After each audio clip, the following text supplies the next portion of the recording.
अस्सलाम वालेकुम।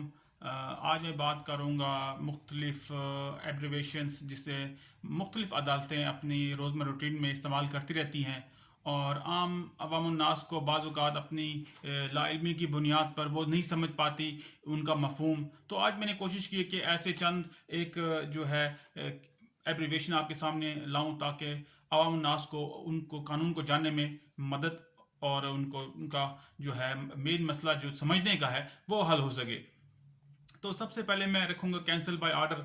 पहले तो ये जान लेते हैं कि जो केसेस होते हैं वो अदालतें कैंसिल बाय ऑर्डर किस बुनियाद पे करती हैं।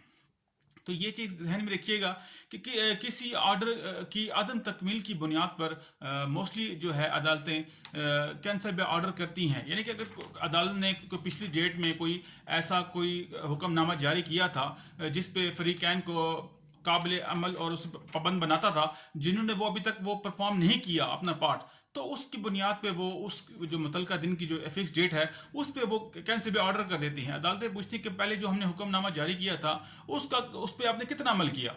तो इस बुनियाद पे ये जो आम लोगों के जहन में कन्फ्यूजन है या वो जज साहिबान बाज़ औक़ात अपनी भरमी का इजहार करते हैं तो वो समझते हैं कि शायद ये चीज़ ऑर्डर में लिखी गई, तो ऐसा हरगज़ नहीं होता। ज़रूरी नहीं है कि वो जो चीज़ कैंसिल बाय ऑर्डर हो वो ऑर्डर में भी मेंशन की जाए, या अदालतें अपनी भरमी का इजहार जो करती हैं मोस्टली वो इन राइटिंग नहीं होता। तो ये एक कन्फ्यूजन थी कैंसिल बाय ऑर्डर के मुतल्लिक आम लोगों के जहन में। तो दूसरा है जो मोस्टली आपने देखा होगा जो अदालतों में जो लोग पेश होते हैं अपने काम के सिलसिले में लेफ्ट ओवर का लफ्ज़ लिखा होता है। बाज़ औक़ात अदालतों को जो मेन जो वजह है ना जैसे लेफ्ट ओवर की, वो काम की ज़्यादती है। यानी कि अदालतों पे अगर कोई काम का बर्डन ज़्यादा है उस दिन, या किसी केस की समाअत ज़रूरत से ज़्यादा प्रलॉन्ग कर गई है, तो वो काम की ज़्यादती की वजह से या अपनी दूसरी मसरूफियात की वजह से वो केस लेफ्ट ओवर कर देती हैं। लेकिन ये ऑटोमेटिकली जो है ना रीफिक्स हो जाता है। अदालत की जो ऑफिस है, सिस्टम है अदालत की, उसमें दोबारा की फिर कोई और डेट खुद ब खुद मिल जाती है। तो ये एक आम सवाल था जो लोगों के जहन में गर्दिश कर रहा था। तो इसके अलावा एक है तीसरे नंबर पे नॉन प्रोसिक्यूशन। नॉन प्रोसिक्यूशन तब ये होता है जब दोनों फरीकैन की जानिब से कौंसल हजरात मुतलका पेशियों पे पेश ना हो रहे हो मुसलसल, यानी कि 3 4 या 5 6 मुसलसल पेशियों से पेश ना हो रहे हो, तो अदालत समझती है कि फरीकैन को इस केस में कोई ज़ाती दिलचस्पी नहीं रही, जिसकी बुनियाद पे वो इस केस को नॉन प्रोसिक्यूशन की बुनियाद पर डिसमिस कर देती हैं।